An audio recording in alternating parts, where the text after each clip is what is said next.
Македонскиот бизнис под двоен удар. Однадвор од глобалната нестабилност, одвнатре од слабостите на сопствениот систем. Светот повторно е преокупиран со сериозен воен конфликт, а последиците веќе се чувствуваат и во домашната економија. Многу ранлива е текстилната индустрија, сектор што со години едва ја обстојува меѓу кризи, пад на нарачки и неизвестни пазари. Но не се проблем само глобалните ризици. Она што со години се премолчува и толерира, деновиве излезе на површина. Сомлежи за бројни злоупотреби на боледувањата. Во Министерството за внатрешни работи контролата утврди дека е спорно или со индиции за злоупотреба секое петто боледување. Организацијата на работодавачи уште пред неколку месеци предупреди со конкретен извештај дека станува збор за сериозен и системски проблем што не го разјадува само јавниот сектор, туку и директно го погодува приватниот бизнис. Кој ја плаќа цената за нефункционалниот систем и колку е ранлива македонската економија во услови на постојана нестабилност. Добре дојдовте во ново издание на Да си кажеме. Денеска со Ангел Димитров, председател на Организацијата на работодавачи на Македонија. Господине Димитров, добро дојдовте во студиото на Телма. Добро ви најдов. Организацијата на работодавачи уште во декември минатата година презентираше извештај што покажа јасни сигнали дека системот има сериозни слабости кога станува збор за боледувањата. Сега повторно е актуелна темата со извештајот на Министерството за внатрешни работи, односно контролата на Фондот за здравствено осигурување. Каде според вас од она што го слушнавте и видовте е поголем проблемот во јавниот или во приватниот сектор кога станува збор за боледувањата? Па јас би рекол дека проблемот е еднаков и во јавниот и во приватниот, значи не е случајот само со МВР, како што кажа министерот, се случува и во јавното здравство. Да речеме, многу интересно беше во случајот кога беше корона кризата, одредени лекари се зема боледување од страв да не се заразат и не доаѓа на работа. Замислите, а тие требаше да спасуваат живот. Значи не постои сектор кај што не се злоупотребуваат боледувањата. Главен проблем е што немаме контрола, доволна контрола врз таквите издадени боледувања. И може да кажам само дека тоа не е нов проблем. Компаниите се судираат со тој проблем уште да не речеме во социјализмот. Имате впечаток дека проблемот во јавниот сектор е сепак поголем и подлабок отколку во приватниот? Не, или еднакво е? Не, проблемот е еднаков, а разликата е во тоа што поголем проблем е на кратките боледувања до 15 дена или до 30 дена, кои се натовар на работодавачот, а додека многу помали се боледување на 30 дена, каде што е натовар на фондот. Што значи дека матичните лекари и комисиите кои одлучуваат за одредени боледувања го штитат фондот, бидејќи на еден начин зависат од него, но не ги штитат компаниите и јавниот сектор. Нашата анализа покажа дека 2/3 од инспектираните компании покажале дека имаат проблем со боледувањата. 39% од нив кажале дека најголем проблем се повторувачките боледувања, кои да речеме работникот земе 15-20 дена, па дојде 2 или 3 дена работа, па повторно пак боледување. Иако законот има една закон за работни односи една одредба кај што се вели дека ако во рок од 3 дена или пократко 3 дена работникот дојде со друга дијагноза и пак ново боледување, дека имате право како работодавач да покренете испитување на тоа боледување, но јас сум покренувал неколку пати, иако сум една од ретките компании кои тоа го правил, но нема големи резултати, бидејќи на крајот на краишта секогаш пак докторите се кажуваат дека на еден начин ги штитат или пациентите или државата, го штитат фондот. Добро. Ајде вака спомнавте некои бројки за да стане појасно. Истражувањето, анкетата е направена во 74 компании кои се членки на Организацијата на работодавачи во текот на 2025 година и како што рековте, речиси половина, односно 39% од компаниите велат дека често забележуваат боледувања кои се повторуваат и тоа кај исти вработени со различни дијагнози. Дополнителни 1/3 од вкупниот број на анкетирани компании велат дека тоа се случува понекогаш. Значи, повеќе од 70% од компаниите кои се анкетирани забележуваат повремено или редовно сомнителни случаи на боледување или боледување што може да се оквалификуваат како спорни. Па видите сега, министерот излезе и кажа дека секое пето боледување во МВР е сомнително и се испитува. И се разбира, тој како министер има многу, таа негова изјава предизвика големо внимание. Ние кои излеговме многу малку внимание предизвика таа наша изјава, иако компаниите изјавија дека таквите проблеми прават големи проблеми во работењето. да речеме во овој услови нема доволно кадар да го замениш одсутниот работник. Замислете ако имате вие мала компанија со тројца, четворица луѓе, еден ако не ви дојде, вие не можете веднаш да најдете друг негова замена. Второ, финански товар бидејќи секогаш најголемиот по правило паѓаат на товар на работодавачот боледувањата. И да спомнам овде, ако Законот за здравствено осигурување вели дека придонес се плаќа за да се лекува работникот, но и за надомест во случај ако стане неспособен да доаѓа на работа. Значи, затоа се плаќа тоа здравствено осигурување што го извојуваме од платата. Но на крајот на краиштата не паѓа на фондот на здравство, туку паѓа на фондот на работодавач. Потоа намалената продуктивност затоа што не е адекватната замена, вие ако ставите некој работник кој не е доволно обучен за тоа работно место, тој не може да даде иста продуктивност како оној што останал дома. И непрецизните препораки на комисиите, да речеме, се случува да работник кој подолго е на боледување и потоа оди на комисија за испитување на инвалидска комисија, дали има право на инвалид, дали му намалена работна способност, и комисијата го одбива, но по правилникот на фондот, во тој случај тој работник мора да почне да иде на работа, бидејќи го одбила комисијата. А тој се уште не е здрав да може да работи. Што се случува? Комисијата со таа одредба дека мора да му се прекине боледувањето, дава препорака на матичен лекар да после 3 дена му даде пак боледување кој падне на товар на работодавачот. Значи, сите пропусти, дури да речеме ако матичен лекар закаснал да го даде барањето за продолжување на боледувањето, бидејќи е спротивно на законот, пак се враќа ново боледување на товар на работодавач. Добро, и кога сите овие слабости се констатирани во извештај што во кој се опфатени 74 компании, значи не е само впечаток на вас како председател на организација на работодавачи, од сите сектори, и таму се јасно нотирани повторливи модели на сомнеж за злоупотреба. Кратки боледувања, прекини од неколку дена, па повторно боледување, нови дијагнози кај често пати исти луѓе. И ако овие образци што ги утврдивте во истражувањето се толку јасни, што точно недостига за овие сомнежи да се претворат во институционална постапка и да завршат со некаков епилог?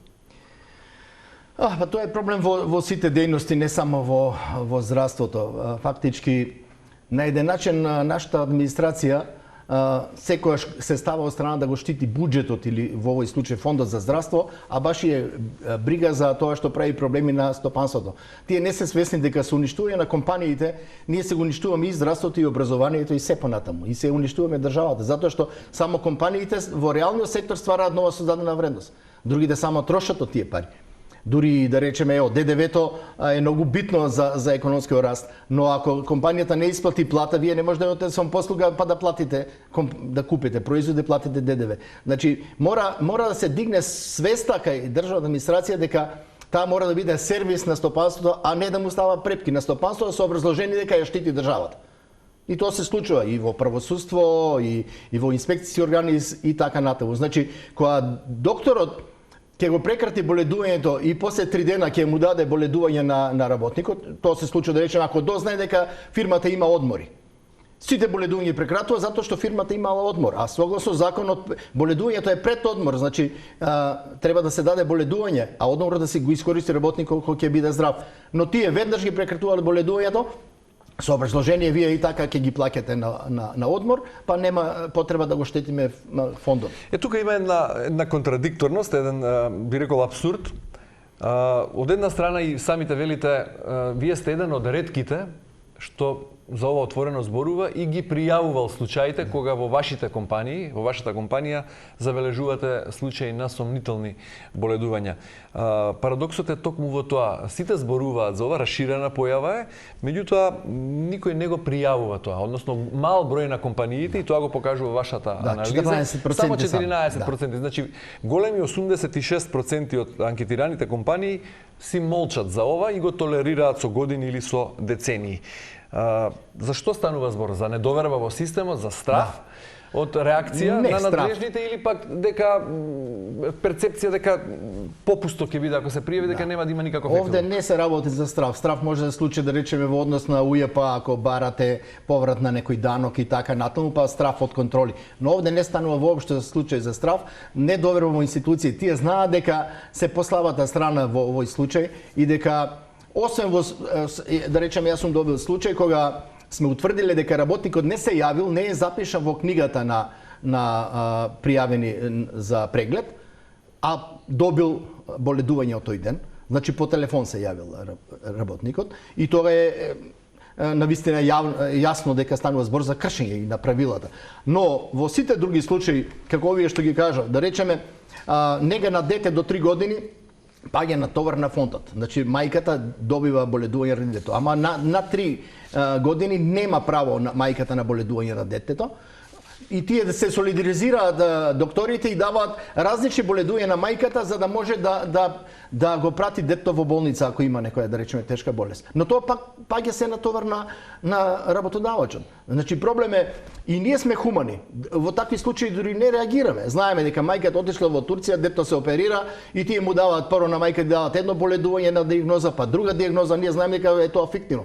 Ама ли на начин сме хумани, но тоа треба да падне на товар на фондот затоа што тај работник 20-30 години плаќал придонес за здравствено осигурување, се осигурувал за таквите случаи. Вие во овој случај го оштетувате работодавачот изигравајќи некој хуманост, а на товар на... Кога веќе спомнувате хуманост, за барањата ваши како организација на работодавачи малку подоцна, колку е во јавноста опасно, ако сега гледаме од хуман аспект исто така, ако се создаде впечаток кога зборуваме за оваа тема, јасно ни е на сите дека станува збор за масовно раширена појава на злоупотреба на боледувањата и во јавниот и во приватниот сектор, но тука постои една опасност да се создаде впечаток дека секој што е на боледување е потенцијален измамник. Како да ги заштитиме на вистина болните работници? Па ние предлагаме неколку мерки, да речеме, одредено второ мислење да се има, да речеме да имате право да кај некоја комисија или кај друг доктор од таа област да побарате второ мислење ако се сомневате на тоа боледување.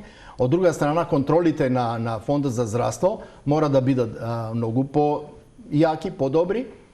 И на крајот пак ќе завршам со тоа. Ако ние као институции не си вршиме своите работи, џабе ќе покренуваме вакви поставки. На крајот на кришта ние имаме 2 големи случаи во Македонија. Тоа е едно за време на короната со Филип II што ги правеше тие филтрирање на крвта, кои никаде у свет не биле докажани дека е тоа начин на лечење на корона. И ова сега со операциите на срце и другите кардиолошки интервенции кои биле непотребни. Значи, ако ние ваквите случаи што целата јавност ги ја интересира, не ги решиме до крајот, и обвинителство и експерти да докажат дали е тоа вистина, тогаш ние каква доверба ќе имаме во институциите понатаму. Така да и овде, за да се реши проблемот, значи мора целосна реформа на институциите. Не е доволно само да го сменете законот. Бидејќи ние имаме и добри закони кои за жал лошо функционираат во пракса. Добри, кога зборуваме за општите слабости на системот, велите треба се да се смени од корен. Сепак, каде е најголемата слабост ако мора да се посочи една институција? Или знам дека станува збор за врзани садови, меѓутоа сепак, дали кога станува збор за лажните или спорни боледувања, проблемот е главно, односно контролата треба да биде насочена во матичните лекари, во Фондот за здравствено осигурување, во компаниите, во законските рокови, или во тоа што нема контроли или се нередовни или, како рековте, многу ретки. Која алка е најслаба? Од ова што го видовме ние во анкетата, произлегува дека наједноставен начин, кој нема да предизвика големи проблеми, е да се смали бројот на денови во кои ќе одлучува матичниот лекар сам за доделување на боледување. Тоа да бидем, да речеме, само 3 дена или максимум 7 дена, а не 15 дена. И да се намали бројот на денови кои ќе паднат на товар на работодавачот. И во близината во Македонија имаме такви примери, бидејќи очигледно дека кога станува збор за боледувања кои се даваат на товар на фондот, лекарите се многу попринципиелни и тука ги избегнуваат тие злоупотреби. Но кога се работи на боледување кој паѓа на товар на работодавачот, иако првпат во законот беше закон за работа до 15 дена, па потоа го предложил до 30 дена без никакви реални, како да кажам, причини, туку само заради тоа да се заштити фондот кој има одредени финансиски проблеми и сето тоа падна на товар на работодавачот. Еве, неколку пати спомнавте дел од вашите барања, веќе ги нотиравте, иако во извештајот се огласивте со една цела листа на барања до надлежните институции. И сега ве прашувам директно. Извештајот е обелоденет, го презентиравте јавно во декември минатата година, значи пред 4 месеци. Темата беше тогаш актуелна еден ден и престана да биде актуелна се до извештајот на Министерството за внатрешни работи, односно контролата на ФЗО што ја направи таму, кога беше обелоденото дека секое петто и таму е спорно. Прашањето директно е дали некоја од надлежните институции по објавувањето на извештајот и конкретните барања што ги доставивте на надлежните институции ве контактираше и нешто е преземено во однос на тоа. Ние направивме дури една работилница кај го повикавме и директорот на Фондот за здравствено осигурување да разговараме за овие проблеми. За жал тој не дојде на таа работилница.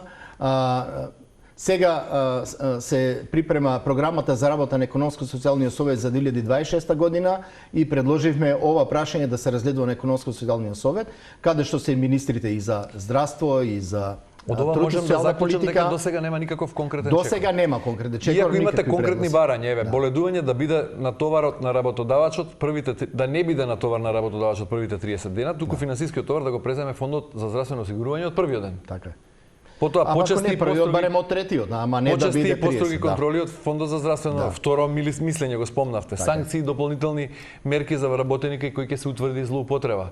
Казни за матичните лекари ако издаваат боледување што не се злоупотреби, да. Побрзи постапки по пријави против лекари, подобра координација меѓу матичните лекари. Имате многу прецизни барања на кои нема никаков одговор до сега.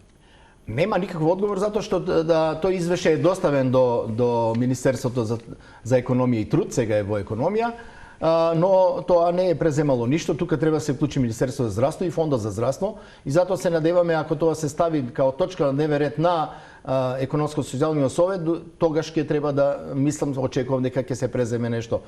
Затоа што мора на сите да ни биде јасно, фондовите имаат проблеми, и Фондот за пензиско и Фондот за здравство, но тие проблеми не се решаваат со трупање, зголемување на обврските врз компаниите.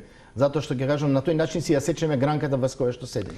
Велите сега се надевате дека ова прашање ќе биде ставено, мислите дека нема да биде само кратка медиумска бура, додека е актуелно прашањето бидејќи беше обелоденато од Министерството за внатрешни работи и дека навистина ќе има некаков ефект, бидејќи Па министерот за внатрешни работи кажа дека после овој извршени контроли, тие се надеваат дури за кривична одговорност на одредени матични лекари кои злоупотребуваат тоа. Сето тоа нас не одговара, бидејќи е на иста страна као проблемите ние што ги имаме. Се надевам дека кога ќе биде на Економско-социјалниот совет, ќе биде и премиерот запознат со оваа работа и дека ќе може да преземеме некакви мерки. Дали може ова прашање да се реши системски, како што рековте, бидејќи проблемот е таков, без целосна дигитализација на процесот, од отворањето до продолжувањето до контролата на боледувањето, се да биде видливо, воспротивно се вртиме само во круг. Некоја институција ќе затаи и повторно паѓа целиот дигитализација, да, во секој случај може да помогне, но мора да се многу прецизно во законот стават и одредбите за одговорност. Знаете, ние зборуваме за права, но за одговорности не зборуваме. Значи тој матичен лекар мора да има и одговорност за ако издаде такво фиктивно боледување, бидејќи тој прави штета најчесто на компаниите, понекогаш и на фондот. Да речеме, во истражувањето беа наведени овие предпородилни боледувања, каде што многу лесно во последно време се даваат. Не знам кое е образложението, бидејќи на еден начин место 9 месеца ние имаме 18 месеци породилно боледување. Сето тоа е многу сумнително и мора да биде прецизно во законот за да се избегне толкување као овие примери што ги кажав, бидејќи во законот стои не добил инвалидска пензија, мора да му се прекрати боледување. Сите знаат дека тој работник не може да работи. И ние сме свесни дека не може да работи. И доаѓа 3 дена на работа или му даваме одмор за тие 3 дена, на еден начин пак као солидарност и потоа плаќаме уште 30 дена на наш товар. Ако се проанализира извештајот, јасно е дека станува збор за финансиска штета што ја трпи бизнисот и не само финансиска, туку и производствена и организацијска. Меѓутоа, сепак преовладува перцепција во јавноста, таков е барем мојот впечаток, не знам дали го делите и вие, дека кога зборуваме за злоупотреба на боледување, особено во приватниот сектор, генерално се мисли дека еве сега собствениците се јавуваат со можноста за уште еден трошок за нив. Како ова е трошок на газдите, проблем на газдите. Имате таков впечаток или не? Многу е погрешно да се мисли дека тоа би требал да биде трошок на газдите. Затоа што вие имате работници кои 25 години плаќа придонес за здравство, ни еднаш не бил болен. И сега замисли тој кој се разболи, пак ќе биде натовар на работодавачот, а зошто плаќал тој придонес? Тоа е осигурување, се вика здравствено осигурување, се осигурува во случај да дојде до повреда или до случај на болест и така натаму. Значи, тоа е као било кое осигурување на дали автомобил или било што, вие се осигурувате во случај да се направи некој таков настан.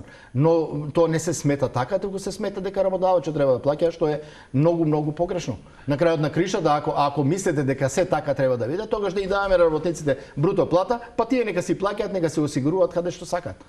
Има дали конкретни пресметки колку е финансискиот товар врз бизнисот од тие спорни боледувања на годишно ниво, да речем? Сигурно нека е голем финансискиот товар, особено сега, за разлика од некогаш кој имавме вишок на работници, па ги државме на еден начин.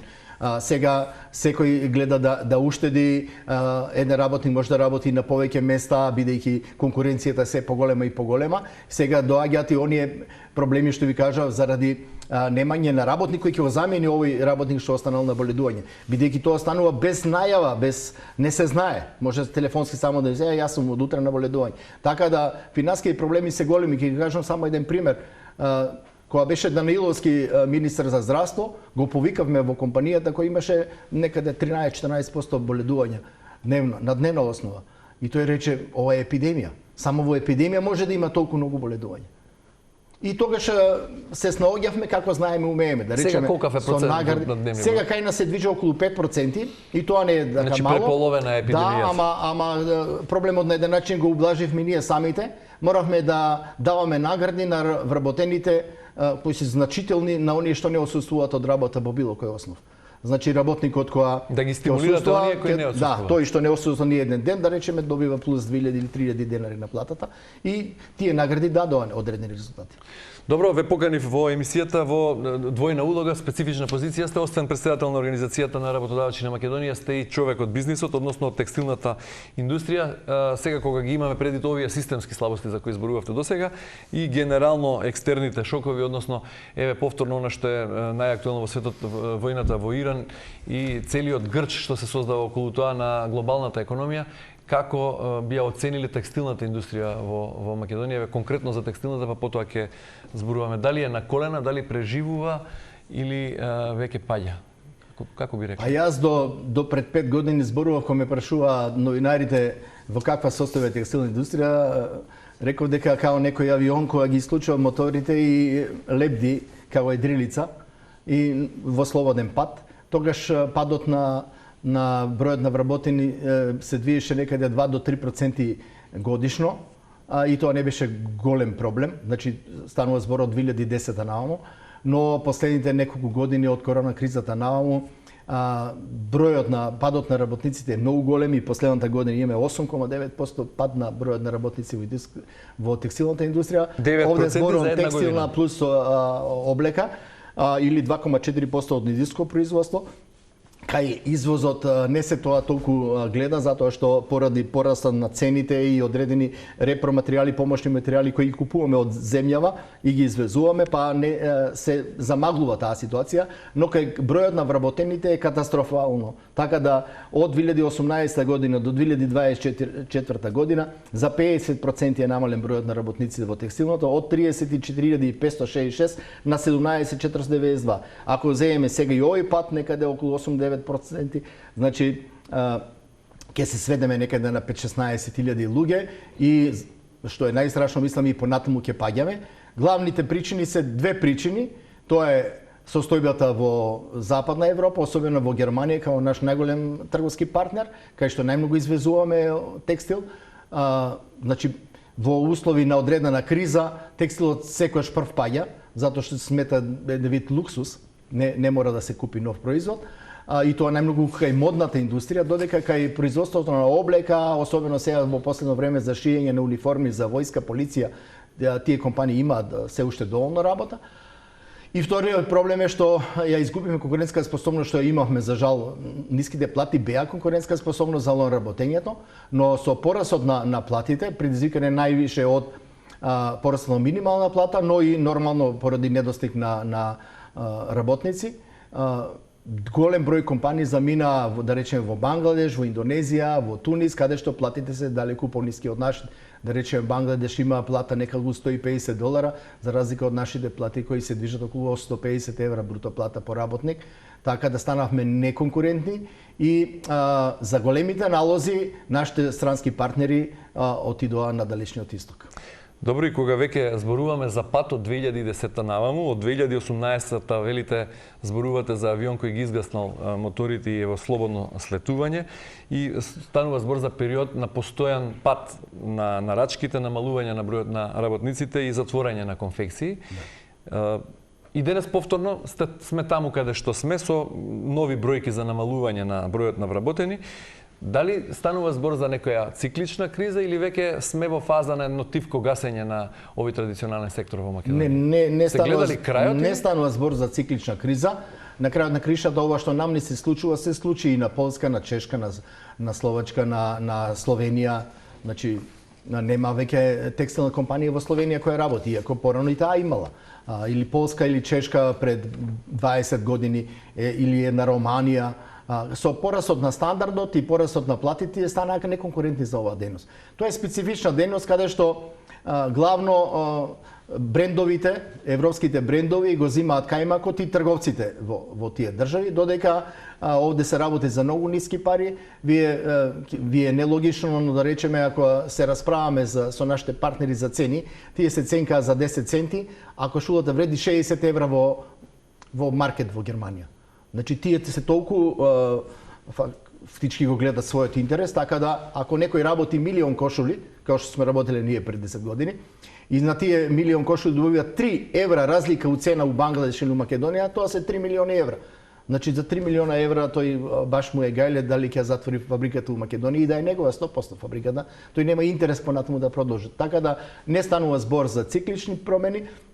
Мислам дека се уште ќе остане текстилот, но оние што нешто ќе работат домашен пазар, за интернет продажба или некои што работат облека, да речеме, по порачка, поединечни, ама тоа ќе бидат многу мал број на работници.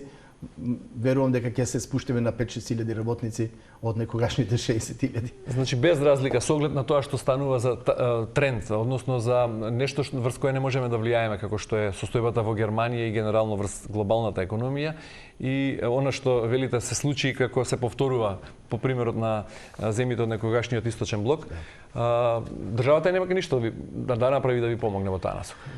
Па државата не знам колку има интерес, затоа што секојаш уште порано кога сме зборувале, тоа го зборували и кожарската индустрија во Куманово, кој еден поранешен потпредседател да го праша, ако не ни даете помош, ние ќе пропаднеме. Тој и отворено кажа, пропаднете, ние во тирзоните ќе ги вработиме. Затоа што во тирзоните тогаш имаше доста странски компании, за разлика од сега кои и тие имаат одредени проблеми. И мислам дека не е голем греф ако пропадне лом производството и тие луѓе си најдат работа во тирзоните или во други компании кои ќе и дадат некој динар повеќе. Пазарна економија, слободна економија. Да, нормално, тоа нема љути што викат се. Но проблем е што овде имаме доста женска работна сила на жени кои се над 50 години, тие не може да се преквалификуваат и не се интересни ниту за тирзоните, ниту за било која друга, да речеме, компанија. Тие луѓе ќе останат, да речеме, уште доста на агенцијата за вработување и тоа ќе биде штета и за државата и за нас. На крајот краиштата агенцијата мора да и плаќа надомест за невработено согласно законот. Така да како поинаку би се решил проблемот, ако се прашувате вие со овие трудоинтензивни сектори како што е текстилната индустрија, за да пазарна економија велите нема да биде голем греф. Тие што нема да се снајдат ќе пропаднат, меѓутоа како да се спасат овие вработени? Па видите, јас мислам дека за да се спасат овие вработени со постара над 50-55 години, сме барале порано да има одредени олеснување во однос на плаќањето на придонеси, но свесни сме дека државата во овој случај кога издвојува огромни средства од буџетот за да го дотира фондот за пензиско, а и го дотира и фондот за здравство, таа не може да и понатаму да ослободува од придонеси. Но мислиме дека имаме целосно право да бараме одредена надокнада на штета што ја трпиме ради фиксниот курс на денарот. Нашиот денар може да биде фиксен со еврото само во случај кога Македонија ќе има инфлација која е на нивото на европската инфлација, бидејќи во Евроунијата и тие имаат инфлација. Но ако нашата инфлација е поголема од нивната, тогаш ние го уништуваме нашиот извоз и не само на текстил, сите извозници ги ставаме во многу лоша ситуација. Еден пример да ви кажам, ние пред 20 години сме имале со Србија некаде кој имавме 32 мислам дека беше денари марката, беше и у Србија 32 динари. Сега има тие 119 динари за евро, не за марка, а ние имаме 62. Значи, нивниот извоз е многу стимулативен, затоа што за истиот производ тие ќе земат 2 пати повеќе динари nego што ќе земеме денари. А разликата во плати во Србија и кај нас не е 2:1. Не е ни во разликата во цените во маркетите 2:1. Значи, на овој начин ние го уништуваме нашиот извоз и држава мора нешто да превземе на подолг рок, бидејќи тоа ќе доведе до ситуација да ние го зголемуваме трговскиот дефицит и понатаму. Нема вечно да го штитиме ние денарот со нашите гастербајтери кои ги праќаат парите од таму, со нови кредити кои се потешко да се земат и со странските инвестиции. Тоа се три изворни средства со кои се одржува курсот на денарот кај нас. Но вие сами ќе се сложите, ни една од тие не се сигурни. Ниту гастербајтери вечно ќе плаќаат толку пари назад во Македонија, ниту странски инвестиции вечно ќе биде во цела Европа паѓа странски инвестиции, ниту па кредити вечно ќе зимаме затоа што веќе долгот надмина над 62% однос на GDP. Така да државата, иако е тоа многу тешко прашање, не верувам дека некој е храбар веднаш да преземе нешто, но полека мора да се коригира за да може и извозот да го одржиме. Без извоз Македонија ќе дојде ситуација која што беше 93-94 да нема девизи да си купи Што предлагате, нафта, девалвација на денарот конкретно?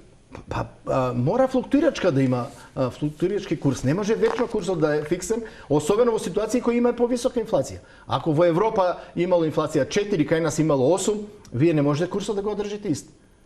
Се јас знам дека е тоа тешко некој да го прифати затоа што граѓаните имаат кредити во евра, па ќе рипнат ратите.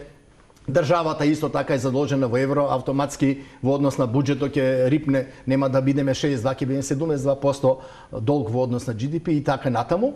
Но ако тоа се прави внимателно, мислам дека може на подолг рок најде начин да го одржиме стимул за извоз. Инаку, вака ако продолжиме сите ќе увезуваме стоки од надвор и храна и тоа што може да го произведуваме и тоа што не може да го произведуваме, бидејќи е многу поисплатив и лесен бизнис да увезете вие стоки и да продавате на домашниот пазар кој имате ваков силен денар. Но за сметка на тоа ги уништувате домашното производство. Сте го поставиле ова како дилема пред надлежни институции? Каков е одговорот таму? Па не само јас, да речем новиот гувернер на Народна банка во првото интервју, кога зборува као професор, веднаш кажува јас што го кажувам дека ако инфлацијата во Македонија е поголема, мора нешто да се преземе, но као гувернер веднаш потоа смирува, кажува не, курсот е стабилен, ние го браниме и така натаму. И ќе остане таков уште долги години. Да, но тоа е основна економска логика. Не може да биде вечно вака. Дури во Србија, видни професори од економски факултет во Белград веќе напоменува дека и тие веќе треба да размислуваат. Иако има 119 динари за 1 евро, и тие мислат дека треба да има благо раст на курсот. И таму долго време е 119 динари за 1 евро. Да, бевме едно време исти. Добро. Да. Прашањето за девалвација за сега не е на маса. Тоа не е интересно за зборување. Како организација на работодавачи очекувате конкретни мерки од државата за помош на вашите членки, на вашите компании? Не зборувам сега само за текстилната индустрија, зборувам генерално во услови кога се води војна во Иран без некаква перспектива јасна до кога би траела и како би завршила. Знаете дека Македонија има многу проблеми за да го стимулира економскиот раст, за да успее да зголеми стандардот на вработените, да даваме поголеми плати, да промени структурата на стопанството, но мислам дека главниот проблем од све е функционирање на институциите или нефункционалност на институциите. И тоа милион примери може да ви кажам. Да речеме, најнов пример е министерот за здравство кој излезе со податок дека некои доктори работеле 31 ден по 8 часа и плюс работеле прековремено со договор за дело и оперирале, да речеме, поручек. Тоа е спротивно на било кој закон. Не може, ако во некоја конфекција се работи плюс 3 часа во неделата да дојде инспекторот да види дали е пријавено во Министерството и дали се платени 35%, а доктор може да работи 31 ден по 8 часа. Ете, министерот најави контроли таму. Ама, знаете, пак прашање како тоа ќе излезе на крајот. Јас знам од сигурни информации дека во многу болници и наши клиники докторите земаат одредени паушали и пари од посебната сметка што имаат за собствени приходи по договор за дело. Согласно Закон за работни односи, договор за дело не може да се прави за основната дејност. Болницата може по договор за дело да викне мајстор да ги поправи парното грејење, но не може договор за дело да биде за медицинска сестра или доктор, тоа е основната дејност. Зошто законот не важи за сите еднакво? Значи, институциите која треба да преземат мерки, дали е УЈП, дали е пазарна инспекција, дали е труд и социјална политика, мора да гледат еднакво за сите. Во спротивно се губи доверба во институциите и тоа многу негативно влие па дури за замирувањето на младите у странство, но многу повеќе страшно е за уништување на желбата за развој на постоечки компании и за отварање нови компании. Значи, ваше барање да институциите да си ја вршат својата работа конкретно и без селекција. Институциите мора да бидат ажурни. Значи, не може ако вие да дојдете во Министерството за екологија да барате дозвола за да купите некоја машина за рециклажа, да рече, тоа не може така лесно, ќе ви треба 1 година да добиете дозвола. Во тој момент вас ви уништува идејата и го прекратувате договорот со производител на машината, веле ја фала, не сакам тоа да работам. А најлошо од се е она што се случува, да речеме, не знам во другите градови, ама во Штип, да се затвараат одредени бизниси, парите се пренасочуваат, да речеме, на Халкидик и се купуваат неколку апартмани, се седе цело лето таму на море, се зима кирија од апартманите, а што во Македонија останало? Ништо. Значи, ние, замислите ги, и толку мали пари што ги имаме за собствени инвестиции, за приватни инвестиции, кои се основа на развојот на оваа држава, ги пренасочуваме да идат во странство и други таму да плаќаат даноци, таму да плаќаат одржавање. Значи, владење на правото, реформа на администрацијата, финанската стабилност и така натаму, борба со корупцијата, сивата економија, сето тоа е нотирано и во програмата на владата и мислам дека оваа влада као било која од порано има шанса да направи нешто, бидејќи и политички стабилна, но сега за сега се уште резултатите не се гледат. Значи главната работа институциите мора да бидат ефикасни и да бидат слуга, да речам слуга, не кажам сервис, слуга на граѓаните и на бизнисот, затоа што живеат од тие граѓани и од тој бизнис. Не живеат од премиерот, од министерот или од председателот на партијата. Живеат од нас кои ствараме нова создадена вредност. Господин Дибров, ви благодарам за гостувањето во денешното издание, да се кажем. Ви благодарам и јас. Почитувани, вам ви благодарам за вниманието со кое не следите. Останете на Телма и имајте убав ден.